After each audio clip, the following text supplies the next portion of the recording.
Marec je významným mesiacom pre každého študenta. Pre nás to znamenajú dni voľna. No pre maturantov obdobie plné stresu a chaosu. Preto sa dnes s vami chceme podeliť o rady od učiteľov, ako toto obdobie lepšie zvládnuť. Poďte sa s nami na to pozrieť. Tak poďme. Deň predtým vyvetrať hlavu. Pamätajte, že 0 je tento rok prirodzené číslo.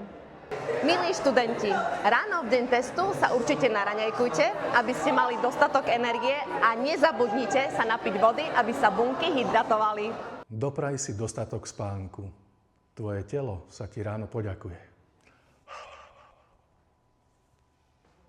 Takže, milí maturanti, dve odporúčania. Verte sebe a svojej sile, lebo ju máte. A druhé odporúčanie, využite malý antistresový darček od našich predmaturantov. Ja vám prajem, milí maturanti, hlavne pokoj, rozvahu a pevné zdravie. Držte sa. Treba zachovať kľud. Za každých okolností, nielen pri maturite, v celom živote pokoj a všetko bude dobre. Nevenuj polovicu času jednej otázke. Keď sa pri niektorej úlohe zasekneš, jednoducho ju preskoč, choď na inú úlohu a potom sa k nej vrátiš. Tak ja by som určite všetkým maturantom odporučil začať tým najmenším realizovateľným krokom, tým prvým. Verte si viac, ako o sebe pochybujete.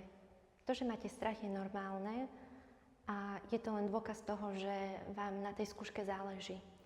Ale verte tomu, že to, čo ste sa za 4 roky na tejto škole naučili, vo vás niekde je a v tú správnu chvíľu to zo seba dostanete. Tak aká rada?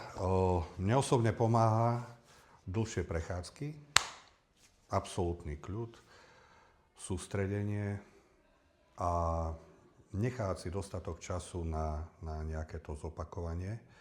Učiva, ale predovšetkým pohoda. To znamená, netreba brať úplne a až príliš vážne všetko a na druhej strane nepodceniť úplne všetko. Takže taká primeraná kombinácia oddychu, práce a dostatok voľna. To je asi všetko z mojej strany. Milí moji maturanti, verte si, zachovajte pokoj. Pamätajte, že nie ste v tom sami. Určite to zvládnete a tieto dni, ktoré teraz budú pred vami, sa vám o niekoľko rokov stanú bežné. Prajem vám veľa síl, vytrvalosti, pokoja, držte sa.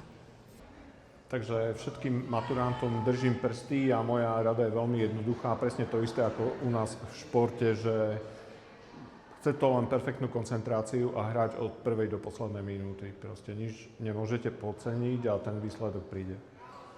Držíme všetkým palce. Audente fortuna juvat. Odvážnemu šťastie praje.